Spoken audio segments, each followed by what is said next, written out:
pleasure to introduce Professor Gabriel Kerr from Kansas, and he's going to be speaking about mirror symmetry for quadrics. All right. And I think I'm going to concentrate in the most basic case of quadrics, which is already maybe is not a shocking example of mirror symmetry. It's something that's been known for a while, but maybe take a different angle on it. Before I give the general talk, I want to start with just some background in mirror symmetry, what I'm discussing versus what's discussed in a lot of the literature. So generally, I'm concerned with a side of mirror symmetry called homological mirror symmetry, which we like to think of as a promotion of ordinary mirror symmetry to a categorical statement. In fact, it's several categorical statements at once. So I'll generally start with X to be a variety. So let's say Fano variety. And then the miracle, the miracle is that there's some construction, actually several constructions, of a mirror geometry, which consists of a dual variety, or a mirror variety, and a function, which is a potential. So this is a mirror. And then homological mirror symmetry has two different flavors. And it depends on what you're isolating about this Fano variety. So when we say Fano variety, we're meaning it's going to be a complex Fano variety, smooth. And so I can talk about something that's purely defined in terms of its complex structure, its derived category of sheaves, coherent sheaves. Or I can think of it as, since I can think of it as a Kähler structure, I can also talk about its Fukaya category. Fukaya X. So there are two ways I can think of this variety, two different derived categories I can talk about. And then on this other side, I have a notion of a derived category of coherent sheaves and a Fukaya category, but this potential maybe enriches my definitions of these categories. So if I want to talk about the Fukaya side here, I usually talk about what's known as the Fukaya-Seidel category of my potential W. And if I want to talk about the algebraic geometry of this setup, I'll talk about, well, you can talk about the derived category of singularities or maybe the matrix factorizations. There's an equivalence here. And then mirror symmetry, homological mirror symmetry will assert these equivalences. Okay. This is the idea. So now, a lot of work has been done. Well, there are maybe two main strains of mirror symmetry workers in homological mirror symmetry, or pieces of work that come out. One is to start with some variety, not necessarily Fano, and build its mirror. There's a whole industry of actually building this geometry. Papers generally will just focus on such a thing. But this is an art. You guess what it should be. Well, I mean, I think it's an art, but there are some very famous painters that have shown us a certain style in which we can follow. And so, yeah, it is an art, but there are a lot of different. There's some known techniques to try to do this, and then once we have such a thing, people can approach these questions. Generally, there are independent papers written about these things. For quadrics, which is what I want to talk about today, this case has been proven, and by Sheridan, I think in 2016, along with other hypersurfaces of Pn, other low-degree hypersurfaces of Pn. But this one has not been addressed, and indeed for quadrics, this construction of the mirror has been addressed, well, maybe from the beginning of mirror symmetry, and has seen different manifestations over the years. So we're going to add on to that. So maybe I'll mention a few of the people. Manifestations, you mean different styles of painting? Or? Different styles of painting, yes. Different, very completely different museums. So let me talk about the history. So here I'm gonna take X to be a d-dimensional smooth quadric.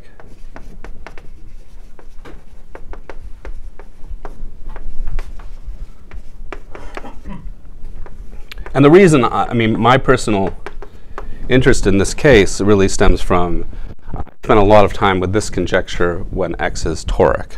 So I wanted to take the first step out of the toric setting.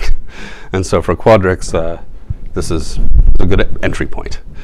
But okay, so the history, as I said, is in the very beginning there was amirs. This Hori and Vafa gave a mirror sim. Yeah. Philosophical question before you go. Please. Say now we know this. Okay. For a quadric or for a toric variety. I mean the top one. Say, for example. Mm-hmm. The top one. Yeah, this one. Mm-hmm. And then the derived category contains quite a bit of information about X. We know. Mm-hmm. Does this give us a new classical fact about these objects, or the equivalence? Because for a naive person, very naive person, this could sound like something extremely complicated is equal to something extremely complicated, and we'll prove it because we can. Mm-hmm. But it's true, and we can. Mm-hmm. But does it give new classical facts, or? Well, that's a good question. As far as what kind of information you can pull from mirror symmetry, this particular version, I mean, you could say a lot about mirror symmetry. That yes, this gives the history of mirror symmetry gives us enumerative counts that were not expected before. But for this particular case, I think that it does. I mean, actually, there's a joint project with Abouzaid-Auroux-Katzarkov where we're looking at this conjecture and what we expect to get out of it, or what maybe my side that I'm interested in to get out of it, is really to use this side to really decompose these categories in such a way that I can really understand them. I mean, very explicitly, in a way that I'm not sure without mirror symmetry I would have even imagined. So, yeah. But say you believe the fact and you get inspired and you get the statement. Yeah. Is it truly impossible on the left side, or? No, it's not impossible. No, I don't think it's. But it would be unexpected, I think. Yeah, and or is not a part. Is not that decomposition part of the proof that this thing actually holds? I'm sorry. Is what I'm trying to do reliant on the proof of this? Yes. I mean, I just want to understand the techniques come from, I just want to understand the logic. Yeah. Well, I mean, this is if we have the same kind of beast, we can look at it in two different ways. Yeah. That can help understand what that thing is. I mean, so that's maybe the best I can say. So Hori and Vafa gave a mirror, and the same mirror. So this is 1 and 1 prime. The same mirror was given by Abouzaid-Auroux-Katzarkov in a much more general setting many years later. So this is 1 and 1 prime. So this is the same mirror. But the mirror that they produced has an issue. And the issue is that, the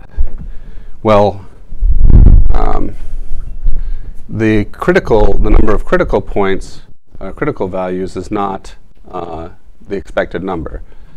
So I'm sorry. This is an issue with another. So there's also a potential given by Giventhal. This is the issue with this one. So actually, I'm going to talk about the issues with these different constructions in a moment. So Giventhal gave another mirror. And then finally, a few years ago, Pech-Rietsch-Williams gave another construction using sort of some of Riesch's techniques for homogeneous spaces. So, but to the uninitiated, this sounds very funny, you know. It's funny, yeah. There is these 3 mirrors. Yeah. It's funny. Well, I'm going to explain what the defects. I mean, what I'll say I think the defects are. Well, this actually is hard to point out a lot of defects, but for these two, and you can say whether you think it's a defect or not, but maybe something I don't particularly like about this is that this is a dimension d plus 2. So if I'm a d-dimensional quadric, the dimension is for this mirror is 2 dimensions higher, which it's not a problem, and in fact is necessary in some versions of mirror symmetry. But in sense, this was, at least in this AAK paper, this was built for general type varieties. For mono varieties, we would expect d-dimensional mirrors. Giventhals' defect was that there's not enough critical points.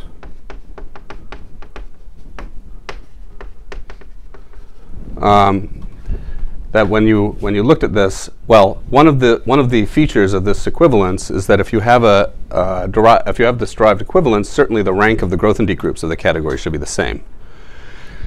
And for the quadrics, you know the rank of the Grothendieck group, and that should equal the number of critical points of this W, assuming they're nice. But here this number doesn't line up. And this was, the suggestion was to give an appropriate compactification, or partial compactification of this to achieve those, but it wasn't completely done. And then here, this is okay. And what does it even mean that Giventhals is a mirror? These things don't match. Well, I mean, it comes out of this of his work on predictions for sort of like looking at this Frobenius structure on this quantum cohomology. So I think he takes a torus, and I think the question was, well, you have to fix some compactification of it to get the full mirror. So it's part of the mirror, but it's not everything, is the idea.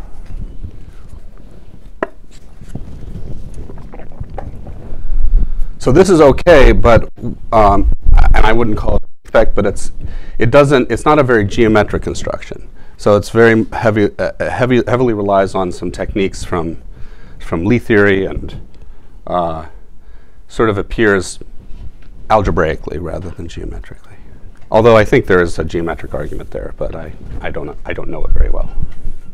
So what I want to do is I want to give a geometric construction of a mirror, which actually is a compactification of this one. It's not equal to this one, but it's, I think, fairly close. And so for that, I want to follow Auroux's prescription of this technique in painting, which uses SYZ to produce a mirror. And then we'll see where tropical geometry comes in. All right. So let me just give a general sense as to what goes on with that. So SYZ to produce a mirror. And what maybe, I think this should give a sense as to what the mirror is. A silly question. Yeah. Is the mirror well defined? Is the mirror well defined? There's no the mirror, but is a mirror well defined? No, it's not unique. It's not unique. Yeah. It's not unique. It's not unique, yeah, that's true. And do we have a definition? Generally speaking, we have I would say we don't have a definition, but there's an idea as to what it should be. Okay, but we don't have a definition, nor is unique. Uh-huh. Okay. Yeah, so I mean, it's artwork, right, as you say. But, you know, there's a technique here, so let's say. Called it an art. Yeah. So if I have a font, one thing I didn't mention, which I need to mention, is if I have a fauna variety and I want to build the mirror, I need to actually give a little more data. I need to choose an anti-canonical divisor. So I want to choose some divisor D which is, I don't know, anti-canonical. All right, so that, and indeed the choice I make is different than this choice, so this accounts for a difference in the mirror. But then the idea is, what do? You take the complement of your divisor, and you take an SYZ fibration, let's call it pi, to some affine base. Okay. And okay, well, in the toric case, you can be tropical or be affine. Ah, Affine variety. And this is not just any vibration. This should be a Lagrangian torus vibration. So this is a Lagrangian torus vibration. and for torics? For torics, this is going to be pretty easy to do because you can take out the toric boundary, and then you get, you have your maximal torus. And so there's a nice map there, which is just take the norm of, or the log of the norm if you want, or something like this. Moment map, more or less. It's a bit, like a tropicalization of x minus d, or? I mean, it's you want to build an integrable system. You want this to look, your complement to be some integrable system. And so then the idea is, what this pi does is it isolates a bunch of objects. I mean, this is the way you should think about the mirror. Is what this pi does is you actually have some Fukaya category that lives and breathes of x. And there are a bunch of objects that may be the zero object, but there are a bunch of objects in there which are actually the fibers of this vibration. And furthermore, the right definition of Fukaya category, those objects carry unitary line bundles. Right? So there's some line bundles on them. And so you have this class of objects here. And what you can do is you can then take that space of objects and you can look at its dual. Or in other words, you can actually take that moduli of objects and think of x as the moduli. A moduli of objects. Of objects in here. So this x dual is meant to be like the objects of the like the classified space of the category or something like that? I'm sorry? Just intuitively. Intuitively, it's a class of objects inside. It's a space of objects inside of X. These are not equivalent objects. It's some deformation of these objects. I mean, maybe one way to think about this is if I have a derived category of coherent sheaves, I could think, well, I have all of the skyscraper sheaves of all the points in that category. And I can think of like the moduli space of all those points. If I can sort of equip that with a reasonable structure sheaf, then I can recover that actual space. So this is what we're saying here. We have some class of objects, and indeed these guys are, we're taking these Lagrangians with these line bundles as being the structure sheaves of different points of this space. That's what we want. Indeed, if you look at what is the floor theory of a Lagrangian, of a Lagrangian torus. I mean, what is the floor theory? If I displace it, I should get something like its cohomology, right? I should get something like its cohomology. And that's, if you think about that, that's actually the same as the endomorphism algebra of a skyscraper sheaf of a point. You get the same kind of thing. So, all right. So this is the way to interpret this. We have such a Lagrangian fibration, and then we want to build the mirror by considering these as points of the mirror, these fibers as points of the mirror. Of course, things get a little more complicated when this vibration has some singularities, which you would expect in general. And for that, you need to do some kind of a wall crossing. I'm still not to my notes yet. How am I doing? Oh, wow. All right. So how do I build the mirror for a quadric? Let's take this example. So here's what I'm going to do. So now I'll start focusing on this particular case. So I'll take the quadric. Let's just take a smooth quadric, sum of squares or something, in PD plus 1. I need to equip this with an anti-canonical divisor. So I'll take d naught. Maybe I'll give this coordinates, x naught through x d plus 1. And then I'll take just the coordinate planes, hyperplanes, d naught through d sub d equals some d tilde, something like this. And then di will just equal di tilde intersect my quadric. So then this this d equaling d tilde intersect the quadric, this gives me an anti-canonical divisor. And so now what can I do? So I can take a line, which is the intersection of all of these hyperplanes.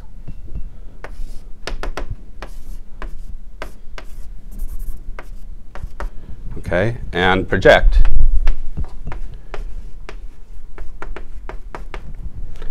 So, of course, I can project d plus 1 dimensional space down to d dimensional space minus the line, base locus of my system. And then I can restrict that projection to the quadric minus the intersection with the line. It's a quadric, so this is minus 2 points.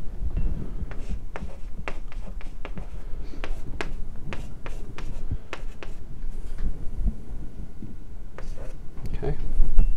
Pardon me. Do I have? I think I should be going to d minus 1.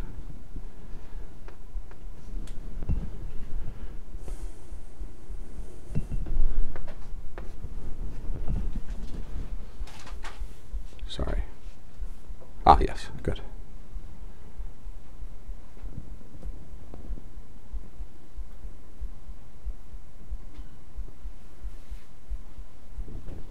Sorry, so 1 second.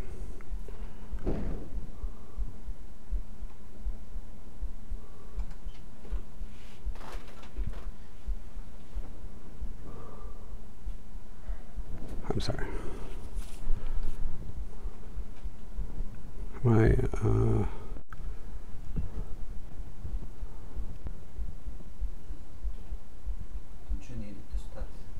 I think I'm sorry?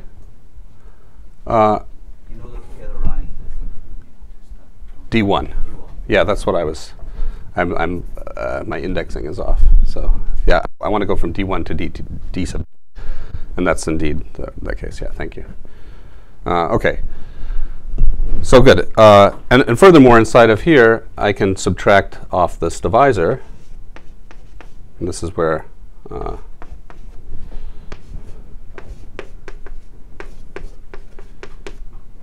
and go down to CD. And so now, the point is that when I look at this, I get a map to a torus. That's a good place to try to do some SYZ. Furthermore, this is a conic bundle, right? And so in particular, I can rewrite this as follows. I can rewrite this d minus d c star d minus 1. I have a conic here.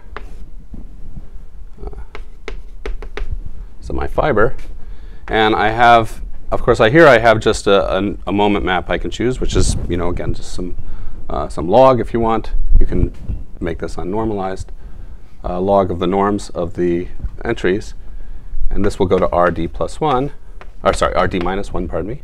And then here I have a height function, right? So I have a conic, and I can just take a height function and go to r, and I can take these two functions together and go to rd and just put them together. But of course, this is one of these singular fibrations, and it's singular precisely when I have a singular conic as my fiber.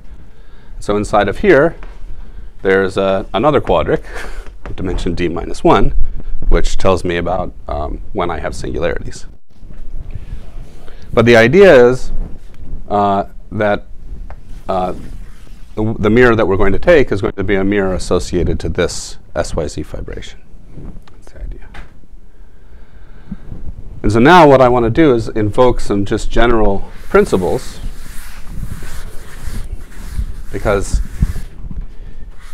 which I think follow from maybe some conjectures in tropical geometry.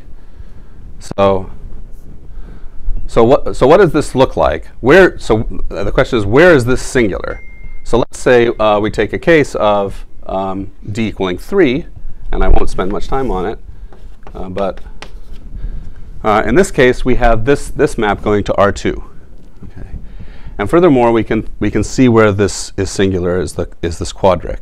So we can take the amoeba of this quadric and see where, like the fuzzy place where this is where we might run into trouble. And so for d equaling 3, so take amoeba of this discriminant qd minus 1 inside of here. Okay, this is maybe we're taking off some divisor, so this is some open bit inside of c star squared. And what does it look like? Well, we had these pictures yesterday. You can take some triangulation, and you get some kind of picture like this.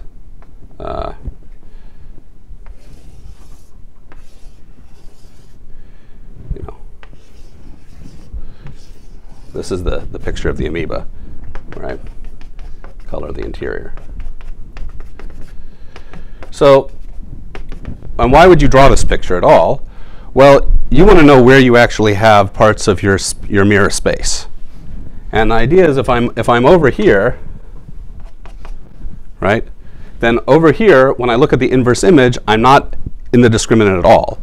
And so this whole fibration is just a trivial cylindrical fibration. And I have a bunch of nice tori. So in these regions, I actually have a good SYZ fibration without any singularities. And I can posit that in these regions, I have charts of my mirror manifold. So you can build charts, one for each region, and you index them. I mean, if you label the vertices, you say 1, 2, 3, you can index them, U2, 3, and U2, 2, and so on. And then the idea is to glue these charts together to build the mirror. Now, how you glue these together depends on a geometric argument. Because really the right way of gluing these together is it depends on a count of holomorphic disks that bound on these Lagrangians. And in order to see how those counts change, you really need to understand what's going on with the geometry as you move from one chamber to the next. And for that, what you do is you do, in fact, tropicalize, or what we do, we tropicalize. This follows some of the ideas from, I erased this from Abouzaid-Auroux-Katzarkov. And if you tropicalize, this is not like the tropicalization, although we have a similar picture. This is not like the tropicalization that,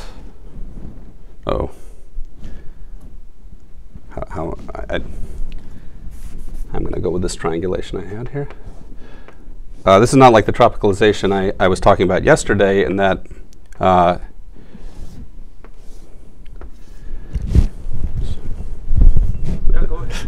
so this was, I was observing that he was well prepared for my talk. This is not the tropicalization I was talking about yesterday, in the sense that yesterday I was talking about tropicalizing higher dimensional varieties really in an algebraic geometric context. Here, well, okay, it's the same kind of picture, and indeed the same mathematics produces this picture. But we do have a way of understanding this geometrically. And in fact, we can build, we being me and Ilya and, well, others, we can build an actual topological space inside of the torus, the two torus, which is homeomorphic to the original quadric here. And that lives over this, like identically over this. Now we don't have, there's a conjecture that there's an isotopy, that we have like an isotopy between the actual quadric and this within this torus. So we haven't proven that. But let's assume that that's the case, because if we assume that's the case, then we have very strong control over the geometry here of what this discriminant looks like. And so now we really have this whole region corresponding to objects, and when we cross from one wall to the other, we see precisely where that discriminant is in the fibers, and we can write down very explicitly the change of coordinates that we get. All right. So this is the general the picture that I wanted to show you as our approach to this mirror, but I have about a little less than half an hour. Really is the picture, right? Huh? For d equals 3, this is the picture for d equals 3. I'll get 6 different charts. They glue together, and I'm missing mentioning a salient point, which I have never heard in a talk, but I've asked everyone who's ever talked about this in front of me anyway about this, and they all seem to agree that this is the point. What happens when I take all of these charts and I glue them together? So what you want to say is that the mirror is the union of these charts, say Uij. That is not indeed the case. It's not the case in the most simple version of this kind of an argument, which was put out maybe by Auroux in 2007, that you get the mirror is the union. The mirror, if you take this union, the mirror is almost this, but this is missing a couple of points. This is missing some points. And you need to put them back in or in order to understand it. And so what are the points missing here? Well, the points, as I said, this should be interpreted as a moduli of objects in the Fukaya category here. And what are the objects I'm getting from these charts? They're Lagrangian tori. And those Lagrangian tori are the fibers of this vibration. There are other objects. Namely, when I hit this wall, there's another object in here. And that object it's a circle across a nodal torus, an immersed. And this can be thought of as an immersed, this is an immersed S1 cross S2 inside of this variety. So you have a whole family of immersed tori cross spheres, and those actually need to be added into this. But they're of codimension 2. So how do I get around that? And how do we get around this in the quadric setting? These are codimension 2 or higher. These appear in codimension 2 or higher. And so what we can do is we can take this quasi-affine, or not quasi-affine, quasi-projective variety. We take its structure sheaf, and then we can take its spectrum at every level. And this fills everything in by like Hartog's here. So we have these codimension 2 missing pieces, this, taking the spectrum of these rings algebraically puts them in, and it completes our space. So it's some kind of trick, but it's... So you said it's missing a few points, but I mean, I thought that the whole thing about the discriminant is missing the stuff over the discriminant, right? Yeah. So I'm talking about the low. So yeah, when I said points, I was for some reason I was trying to get to my main example, but yeah, here I will be missing an entire discriminant, and in general you miss an entire discriminant. Okay. All right. So now I want to share with you the baby example here, which I really enjoyed working on with Yijia Liu and Reggie Anderson, because it's a really nice geometric picture. So this is too complicated. So let's go down one dimension more, which is not very satisfying, but well, we get a lot of wonderful pictures. So let's take the two-dimensional quadric. So of course, as everybody knows, this is just P1 cross P1. So unfortunately, it's toric. So everyone will say, well, okay, this is toric. But however, the anti-canonical we've chosen is not the toric boundary, right? The anti-canonical is the union of two 1-1 curves. So D equals union of 1, 1 curves, 2, 1, 1 curves.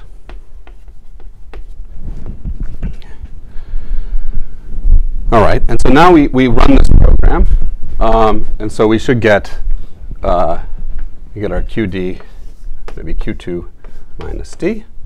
It's going to go to R2, and then we'll go to C star to R1. Is that a diagonal? Just a section.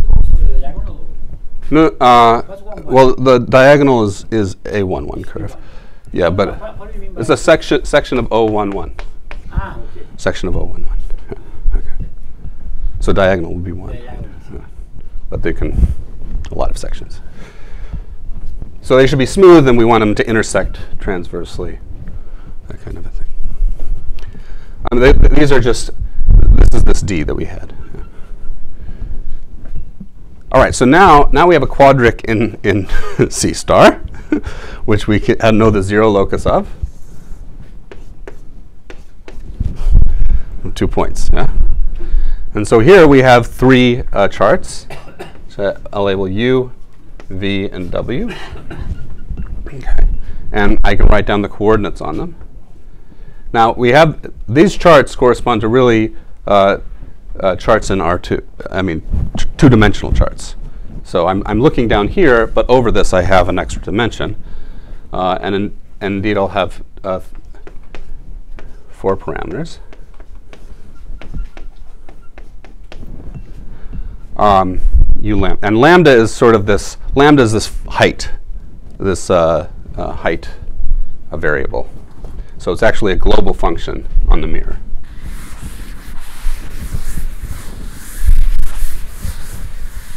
And we can glue them together as follows. I'll give the wall crossing formula in this case. So I get U, lambda is lambda. As I said, it's a global function. So U equals, pardon me, V times 1 plus lambda. And W equals V inverse times 1 plus lambda. So we have 3. These are each isomorphic to a torus chart. This is a part of the sort of principles that we want to use, that each of these regions gives us an actual torus chart. This is not very well motivated, I should say. I mean, I think this just follows the tradition. But I think in general, we wouldn't expect it.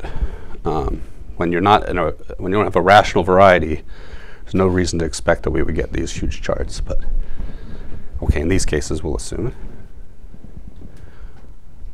And these are the coordinates. So now when I paste these together, what happens? Maybe one thing you can do is you can, so initially I was under the impression, because the examples I had looked at seemed to fit this profile, that the mirror would also be affine. And so I considered global functions with these charts. So global function is our coordinate ring. You can see, I think you can convince yourself that it looks like the following. I'll just put all 3 variables. Well, in fact, you can see that V is not going to be a global function, so I'm going to skip that one. I'll put these 3 variables in, and I get this.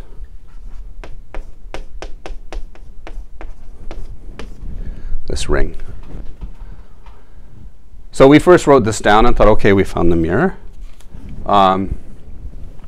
But then you'll see there's a little bit of a problem with this mirror, in that it's singular, and I'm pasting together 3 charts of tori, and so it shouldn't be singular unless there's some point that I'm adding in, which I expected. But well, in fact, this is not this variety that you get is not affine. It's not quasi-affine, and in fact, this is. Well, you can see this is an A1 singularity, a surface singularity, and in fact, the mirror U V union V union W, in this case, is really the resolution of that singularity. So it's the total space of O minus 2 over P1. But now I need to subtract off, there's a lambda equaling 0 divisor, so this gives you a lambda equaling 0. And here you need to put the coordinate on here. But furthermore, there are indeed 2 points missing. There are 2 points. What this looks like is the following. So you have this picture. So here's the P1. And this is the lambda equaling 0. And then you'll have like a W equaling 0 and a V equaling 0.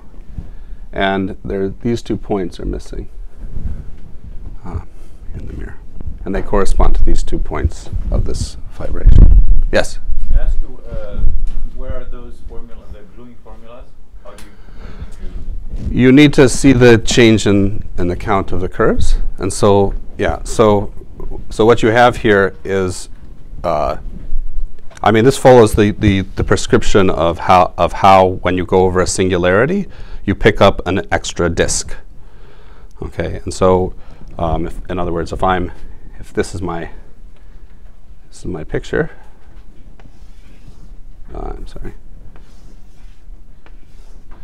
And here I have so here, the way you compute this wall crossing is you count disks that bound on a certain cycle, and then when you pass over a singularity, all of a sudden you're adding in an extra disk. So your account for 1 disk goes into 2, and you have to account. Yeah, I mean this is a wall crossing which ensures that the superpotential is well defined globally as a function. And indeed, that was the other thing to say, that when you write down the superpotential, this W, unfortunately I use W as a chart, so I'm going to write it as F. The superpotential will be a function here, and so the superpotential is written as F is exceedingly simple. U plus W over lambda. So I like that formula. You can get this superpotential also by realizing the following thing. The mirror of the toric, P1 cross P1, is all you have to do for this is you have to take these 2 1-1 curves, which are associated with, say, these two points, and you kind of stretch them out. So if I take these 2 points and I stretch them out towards the boundary, I'll get a mirror of this P1 cross P1. And so the count of curves for this chart inside of here is going to be the same as the toric count. So you can write down the toric potential here, and then see what it results when you have these. This change of variables, when you look at it in this ring, and it just comes out to this. This agrees, I should say, this agrees with Giventhal for when we take the, I think it's the U chart in U. So the Giventhal is on a torus, and this is one torus. If I restrict this potential to that torus, I get Giventhal's potential. So this gives a partial compactification. Okay. And it has the right number of singularities. So let me talk, now I want to talk about the geometry here. So this is sort of, as I said in the beginning, we have 2 sort of phases of mirror symmetry. One is focused, obsessed, I would say, with finding a mirror. How do we find a mirror? We're given some geometric situation, some B model, some variety. How do we actually write down the mirror? And this is what all this work is about, is to write down a mirror. Now I want to go to the other part and ask, okay, now we have a mirror. Let's look at something that's kind of unexplored in this setting, and at least outside of the toric setting, and try to prove homological mirror symmetry. Yes.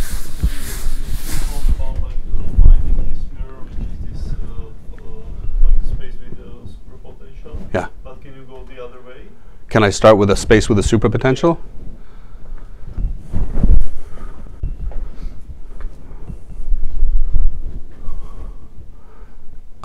Generally, no, not at all. Generally, the answer is no for me.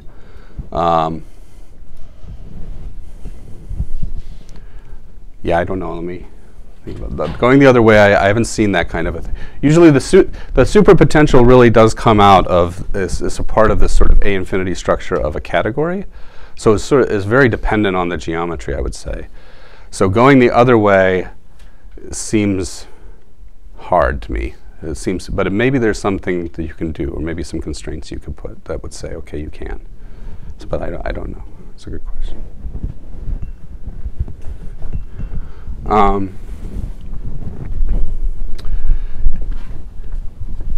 I imagine you would need to kind of be in sort of a very non-commutative setting, like if you want to go the other way, very non-commutative.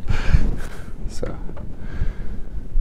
all right. So let's take a look at what the geometry of this picture looks like. So what I want to do is I want to explore this function f on spectrum of R. So I'll think of f. So think of f as a function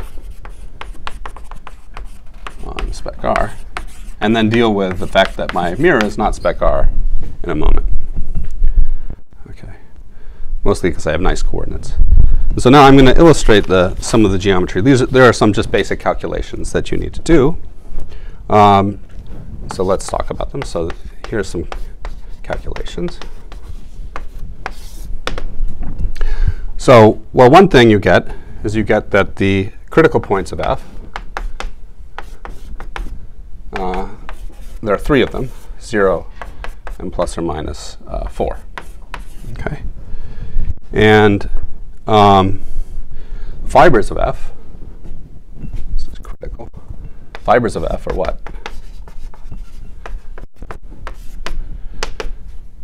So let's say the fiber over a point q is, I'll write it as f sub q. This is equal to the following thing. It's, well, I have this defining equation for spec R. So it's going to be the intersection of uw minus 1 plus lambda squared intersect f equaling q. So this is u plus w lambda minus q. And if you make this homogeneous, this is an intersection of 2 quadrics in P3. So this is an elliptic curve. But it's minus 2 points. That's kind of a strange thing to see if you're used to toric mirror symmetry. Most of their elliptic curves have more points removed. So, okay. But that's what it is. And now let's draw some pretty pictures, if you don't mind. So now what I want to do is this is my A model. I want to talk about the Fukaya-Seidel category of f. All right. So what I need to do is to get a real good handle on the geometry. So I'll write down my critical values. This would be, here I'm writing critical values, not critical points, sorry. So I've got 4 and minus 4, and I've got 0. And up here is my x, my mirror, x check. And now, what do I want to do? Well, if you want to do a Fukaya-Seidel category, and you're in a good situation, you need to have a distinguished basis of paths. So you need to choose a base point down here, and then you need to draw paths to your critical values. So I choose a base point, and I'll draw some paths. So I'll take a red path here, and then I'll take a blue path here, and then I'll take a yellow path here, which I'm going to draw like this. I'll go around 0, and then I'll kind of take the image of the blue path. To those 3 paths, I should get some objects in here which are called thimbles. I should get Lagrangian thimbles. These are, how do you define a Lagrangian thimble? Well, upstairs, over this point at 4, say, I have a node. I have a torus with a node. And when I pull away from that node, that node breaks into a cycle. And if I take the union over that, all of those cycles, I'll get a blue disk that bounds on the fiber over this point, which I'll call Q. So I'll get inside of my elliptic curve minus 2 points, I'll get some Lagrangian circles. And then in order to compute the Fukaya-Seidel category, I look at their floor theory. I try to understand their intersections, count triangles, count higher order disks. But how do I do that? Here I have a surface. This is what Donaldson tells us to do, is he tells us to consider an auxiliary function. And here I'm going to take the function which is just lambda. And lambda, of course, is non-zero, so this gives me a function in C star. And what Donaldson says is he says, well, if I think of these two functions together, f and lambda, I can look at their discriminant. And this will give me some curve. And what I should do is, as I vary this q down here, I should see how the critical points of lambda vary. And if I understand that, then I can figure out where these vanishing cycles are. So let me do that. So as it turns out, so in other words, what am I saying? If I take the fiber over q, right, I can project that here, and I can ask where the critical points of that projection are. And so, in fact, those satisfy a simple quadratic relation. I mean, everything is quadric here, so we shouldn't be too surprised. It looks like this. Just writing it down to see that it's not very hard. This is q. So for a given q, the image of this projection, the critical values, is precisely the lambda satisfying this equation. So in particular, if q is really close to 0, as I'm assuming it is, even though it's not drawn such, what I'll get is I'll get two critical points right here. And then what I do is I turn a movie on. I start walking down the blue path, and I see what happens. And what's going to happen is these two points are going to dance around, and then they're going to come together. And then I reverse that movie, and I see what stretches out, and that gives me what's known as a matching path. So I'll draw those matching paths. For the blue, it looks like this. For the red, it looks like this. These guys just come right together. And then for the yellow path, to get my orientation right, the yellow path, it looks like this.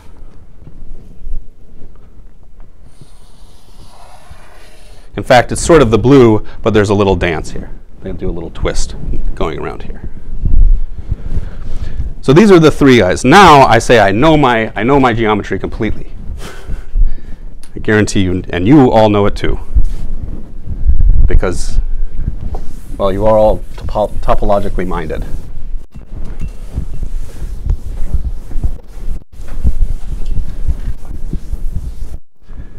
So I need another color. I'll use purple. So this is my image. Now, what is FQ? FQ is a branched cover of this image. It's branched over these 2 points.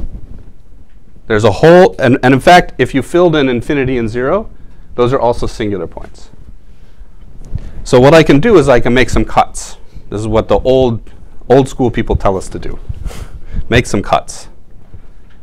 So I'll make a cut here, and then I'll cut along the red, and then I'll cut out to infinity. And when I do that, what I'm left with is a domain that's simply connected. And so I have two domains, and they're gluing together along this cuts. So let's draw what that looks like. Can everyone see it? Is it clear what I'm doing?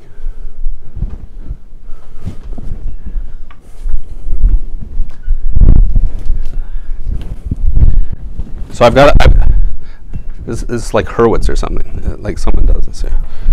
Yeah, so Riemann maybe. Maybe Riemann. Just going the old tradition. Right? So this is a double cover. So over this, I should have two purple lines corresponding to this. Maybe I should have colored this different too. I don't know. Do I have orange? Okay, I'll cover this orange. So I have two orange lines in my cover, and I have two purple lines. I have two red lines. I mean, I have two of all of them, but okay. Let's fill it in. Here's the geometry,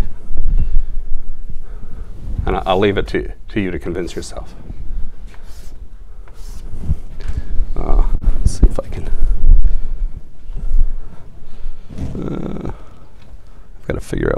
switch. I don't think it matters, actually. What's my purple? I'm drawing a fundamental domain.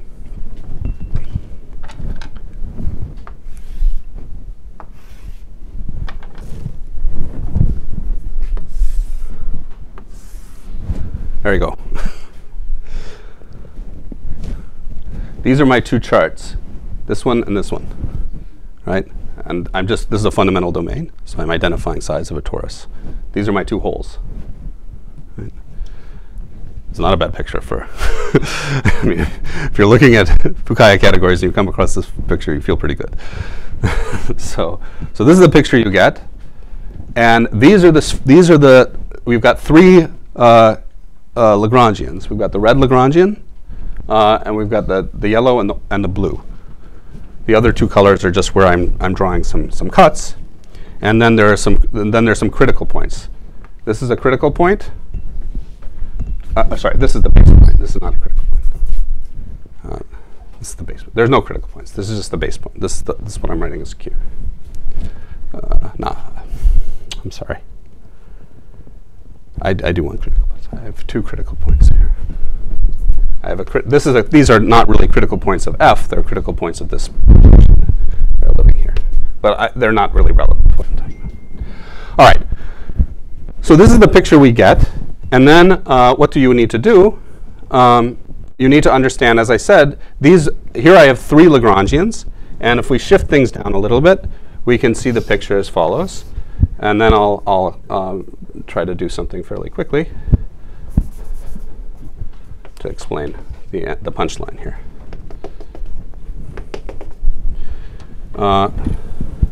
So we can deform slightly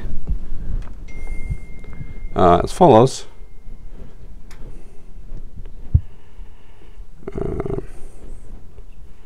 Let's do blue first.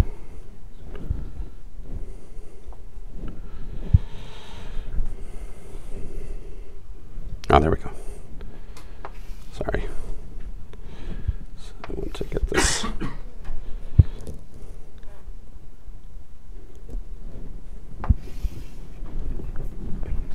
So here what you want to do generally is you want transverse intersections. So I'm trying to draw this now with transverse intersections.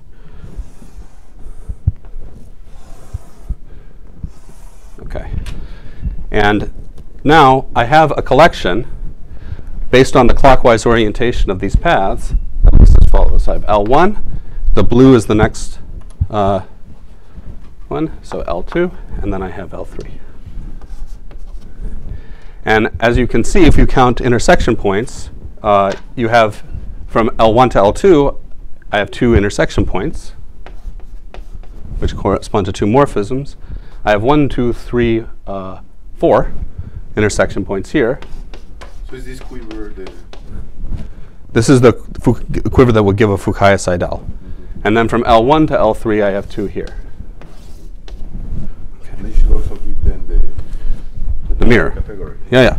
So the point is to verify precisely what Ernesto is saying, and to say, well, this is equivalent. This collection is equivalent to the to the derived category P1 cross P1, which hopefully people will immediately object to, knowing that, of course, there are 4 exceptional objects in P1 cross P1, not 3. And so what is going on here? Well, what's going on is, as I said, I'm thinking of this as a function on spec R, which is not really the mirror. The mirror is X check, or Q check, I guess, which was, this was a resolution of the singularity of this. Now, what is this red guy? This red guy is going to a singularity of spec R, but over that singularity, I need to blow up. So in fact, over the 0 fiber, we have a picture that looks like this, where the exceptional locus lives. So in fact, there are two guys corresponding to this this single guy, the single red one. So in fact, there's like an L1 minus and an L1 plus. 2 morphisms here, 2 morphisms here. And then, okay, so then we looked at the derived category of P1 cross P1. And as you all know, there's this wonderful collection 010, 001, 011, which does not look like this collection, but you can mutate it. There's a mutation of this collection, which basically you co-twist O past these two.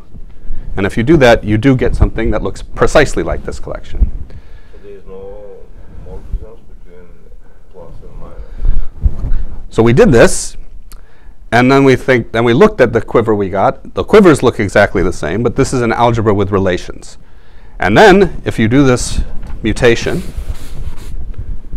you get something E1, E2, E3. It looks the same, but there's a problem. Even when I just take this part, there's a problem. And the problem is that in this collection, there's no morphism over here that is 0 when composed here. But in this collection, there is a morphism here that is 0 when you compose. And I was very upset about this. I'll tell a personal story. I was very upset about this. This made me very sad one night, and I couldn't figure out what to do. I tried different pin structures. I tried to be as creative as I could. Then I realized that I really wasn't following mirror symmetry. Right? And that mirror symmetry is really telling me that something that you usually take for granted in these toric cases is not happening here. And that is that this mirror is not an exact symplectic manifold. In fact, this mirror, it has a sphere, a holomorphic sphere in it, so it can't be exact. And when you're not in an exact symplectic manifold, and you do Fukaya categories, you must take into account area when you're counting compositions.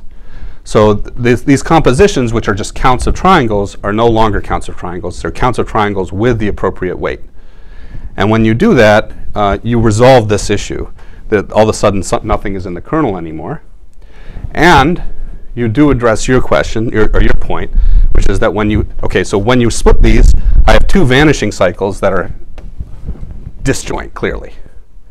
And what's going to happen to this red guy is I'm not going to get two copies of the red guy. I'm going to get one red guy that's shifted over a little bit, and another red guy that's shifted over in the opposite direction. And in between is going to be the area of this sphere that I'm putting in. I have to do a symplectic blow-up. I can't do just an algebraic blow-up. So I have to add that area. When I do that, I do get matchings of these collections. I get homological mirror symmetry.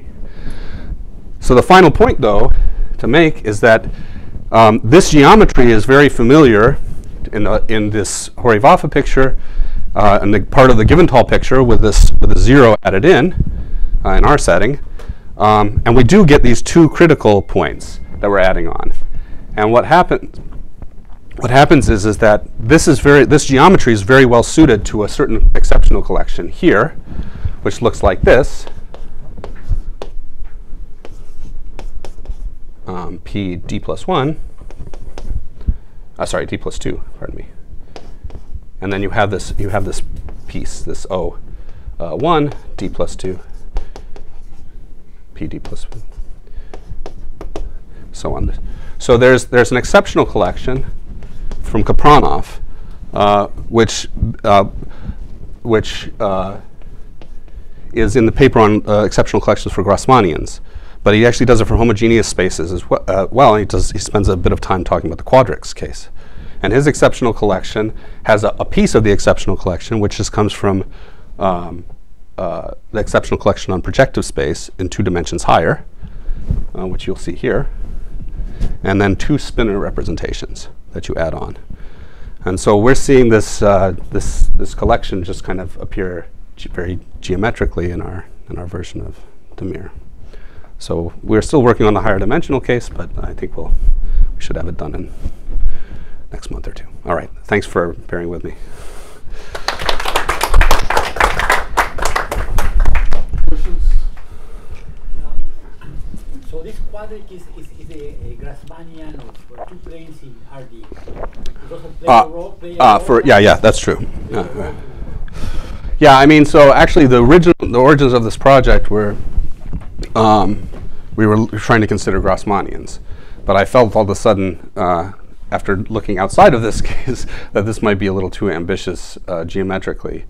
And the quadric case looked more inductively pleasant to me, like I could maybe build something inductive. So I haven't investigated the overlay with Grassmannians in higher dimensions, what kind of, but yeah, we would like to get to that kind of picture later. We don't have that. That's true. Any other questions? Is Well- there some kind of, how can I say, characterization of a spinor bundle in terms of that? Well, I mean, I don't know. I was thinking about it as this sort of symplectic blow up. I mean, one thing that's interesting. I mean, I think one thing that's interesting is that there is a moduli here, of course. Like you can choose a weight on this guy, but this doesn't affect the category. I mean, you get equivalent categories. But one thing so the spinners kind of come up as you know, the top and the bottom of this blow up. But in general, like you can try to do this same type of argument. It's a lot more complicated, say for cubics. There, your base case is in a conic. You don't have a conic vibration. You have a cubic surface vibration.